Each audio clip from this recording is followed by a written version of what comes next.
रामकृष्ण परमहंस जी को गले का कैंसर था। पानी भी भीतर जाना मुश्किल हो गया, भोजन भी जाना मुश्किल हो गया। तो विवेकानंद ने एक दिन अपने गुरुदेव रामकृष्ण परमहंस से कहा कि आप माँ काली से अपने लिए प्रार्थना क्यों नहीं करते? क्षण भर की बात है, आप कह दें और गला ठीक हो जाएगा। तो रामकृष्ण हंसते रहते, कुछ बोलते नहीं। एक दिन बहुत आग्रह किया तो रामकृष्ण परमहंस ने कहा, तू समझता नहीं है रे नरेंद्र, जो अपना किया है उसका निपटारा कर लेना जरूरी है, नहीं तो उसके निपटारे के लिए फिर से आना पड़ेगा। तो जो हो रहा है उसे हो जाने देना उचित है, उसमें कोई भी बाधा डालनी उचित नहीं है। तो विवेकानंद बोले, इतना ना सही, इतना ही कह दे कम से कम कि गला इस योग्य तो रहे कि जीते जी पानी जा सके, भोजन किया जा सके। हमें बड़ा असह्य कष्ट होता है आपकी ये दशा देखकर। तो रामकृष्ण परमहंस बोले, आज मैं कहूँगा। जब सुबह वे उठे तो जोर जोर से हंसने लगे और बोले, आज तो बड़ा मजा आया। तू कहता था ना माँ से कह दो। मैंने कहा माँ से, तो माँ बोली, इसी गले से क्या कोई ठेका ले रखा है? दूसरों के गलों से भोजन करने में तुझे क्या तकलीफ है? हंसते हुए रामकृष्ण बोले, तेरी बातों में आकर मुझे भी बुद्धू बनना पड़ा। नाहक तू मेरे पीछे पड़ा था ना, और यह बात सच है। जाहिर है इसी गले का क्या ठेका है। तो आज से जब तू भोजन करे समझना कि मैं तेरे गले से भोजन कर रहा हूँ। फिर रामकृष्ण बहुत हंसते रहे उस दिन भर। डॉक्टर आए और उन्होंने कहा, आप हंस रहे हैं और शरीर की अवस्था ऐसी है कि इससे ज्यादा पीड़ा की स्थिति नहीं हो सकती। रामकृष्ण ने कहा, हंस रहा हूँ इससे कि मेरी बुद्धि को क्या हो गया कि मुझे खुद ख्याल न आया कि सभी गले अपने ही हैं। सभी गलों से अब मैं भोजन करूँगा। अब इस एक गले की क्या जिद करनी है? कितनी ही विकट परिस्थिति क्यों न हो, संत कभी अपने लिए नहीं मांगते, साधु कभी अपने लिए नहीं मांगते। जो अपने लिए मांगा तो उनका संतत्व खत्म हो जाता है।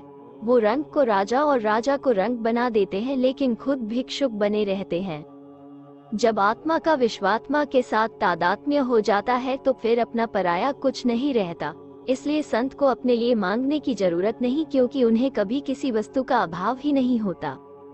भक्ति का अर्थ है पूर्ण समर्पण। सरल शब्दों में हम कहते हैं कि ईश्वर के प्रति निष्ठापूर्वक समर्पित होने वाला सच्चा साधक ही भक्त है। प्रेम और प्यार शब्द अधिक प्रचलन में है। जीव के साथ हो तो उसे प्रेम व प्यार कहते हैं, गुरुजनों के साथ हो जाए तो गुरु भक्ति, और परमात्मा के साथ हो तो भगवत भक्ति कहलाती है। प्रेम और भक्ति में अंतर है, भक्ति में मर्यादा है। भक्ति 9 प्रकार से की जाती है तथा इसके सभी चरण अनिवार्य हैं। पहली भक्ति श्रवण अर्थात भगवान के विषय में सुनना। दूसरी भक्ति कीर्तन, भगवान का भजन करना। तीसरी भक्ति स्मरण, भगवान को याद करना।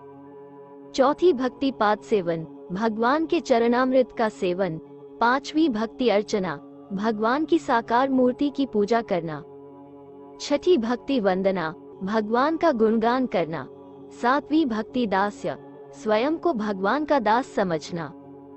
आठवीं भक्ति सख्य, ईश्वर को ही अपना परम मित्र समझकर अपना सर्वस्व समर्पण कर देना तथा सच्चे भाव से अपने पाप पुण्य का निवेदन करना। श्रेष्ठ भक्ति इस प्रकार है। 9वीं भक्ति आत्मनिवेदन, अपने आप को भगवान के चरणों में सदा के लिए समर्पण कर देना और कुछ भी अपनी स्वतंत्र सत्ता न रखना।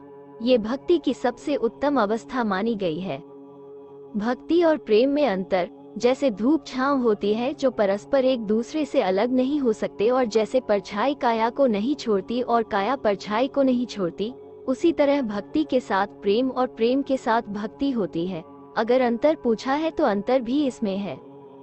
भक्ति यानी श्रद्धा, विश्वास, समर्पण, ज्ञान, अज्ञान से परे, सिर्फ और सिर्फ अपने इष्ट को ध्याना, उसकी दिए गाना, उसमें खो जाना, सुध बुध भूल जाना भक्ति कहलाती है।